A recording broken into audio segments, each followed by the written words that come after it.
Mandag den 2. februar 2009.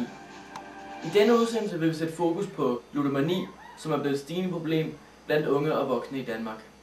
Vi vil prøve at finde ud af, hvor nemt det er for mindreårige at købe oddset-kuponer hos danske spilforhandlere. Og så vil vi også vise en lille film, hvor vi viser, hvad konsekvenserne i værste fald kan være for en ung dreng, hvor ludomanien har taget overhånd for ham. Men lige nu, der står vores reporter Mikkel Hvidbæk nede foran Citykiosken i Malling, hvor han vist nok står sammen med en mindreårig, som skal til at også. Hej Mikkel. Tak for en undersøgelse om, at mindreårige kunne købe oddset-kuponer inde i forskellige kioske. Jeg har prøvet 10 forskellige steder, og jeg blev kun afvist 2 steder. Og det viser så, at jeg kan købe oddset-kuponer inde i 80% af alle kiosken. Og nu står jeg sammen med Steffen Ingård. Hvor gammel er du? Jeg er lige fyldt 15.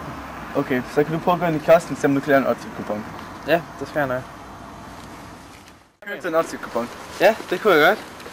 Hvad er så din holdning til, at du og andre mindreårige kan købe oddset-kuponer? Jamen, for det første, det er jo for dårligt, når det er sat det op til 16, at man så kan købe. Det er jo ulovligt, men jeg synes også, det er fint nok, så kan vi unge tjene nogle penge. Ja, tak til dig, Steffen, og tilbage til studiet.